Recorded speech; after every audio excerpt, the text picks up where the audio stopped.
Vinesh Phogat Olympic 2024 से disqualify हो चुकी है। जी हाँ, ये खबर अगर आपको नहीं पता है अभी तक तो जान लीजिए, क्योंकि जिस मुकाबले का सभी को इंतजार था कि आखिरकार आज मुकाबला होगा, Vinesh Phogat gold medal match के लिए उतरेंगी अमेरिका के पहलवान के सामने, तो वहां पे वो मुकाबला अब नहीं होगा। यानी विनेश फोगाट हो चुकी हैं डिस्क्वालीफाइड। ये क्यों हुआ है आपको बता दूं कि विनेश फोगाट जो कि पहले 53 वर्ग कैटेगरी में लड़ा करती थी, अब इस ओलंपिक में वो 50 किलो वर्ग कैटेगरी में लड़ रही थी। यानी ओलंपिक के नियम के हिसाब से या रेसलिंग के नियम के हिसाब से अगर 50 किलो वर्ग कैटेगरी में अगर आप लड़ रहे हैं या लड़ रही हो, तो आपका वजन 50 किलो से 1 ग्राम भी ज़्यादा नहीं होना चाहिए।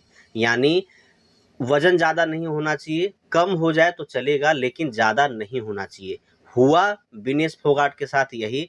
विनेश फोगाट का जब वजन आज नापा गया तो वहाँ पे उनका वजन 50 किलो से 100 ग्राम अधिक था। यानी 100 ग्राम के अधिक का मतलब है कि आप उस लायक है ही नहीं कि आपको मुकाबला खिलाया जाए। यानी आप एक तरीके से क्वालिफाइड तो हो चुके थे फाइनल के लिए लेकिन मुकाबले के लिए आप क्वालिफाइड नहीं होंगे। यानी आप डिस्क्वालीफाइड हो जाएंगे एक तरीके से। तो ये उनके साथ कह सकते हैं उनके करियर का सबसे बड़ा मैच, करियर का सबसे बड़ा दिन, और ये एक तरीके से उनके हिस्से में आया। ये एक तरीके से सुबह जब खबर मिली तो सब आश्चर्यचकित रहे, क्योंकि जिस मुकाबले का इंतजार हो रहा था, क्योंकि गोल्ड मेडल की उम्मीदें थी, जिस तरीके से फॉर्म में आ रही थी, प्री क्वार्टर फाइनल जीती, क्वार्टर फाइनल जीती, उसके बाद सेमीफाइनल जीती, और अब फाइनल का मुकाबला था आज रात को लगभग लेट नाइट 12:30 पे मुकाबला शुरू होने वाला था। लेकिन जिस तरीके से ये पूरी खबर आई, कह सकते हैं कि शॉकिंग खबर।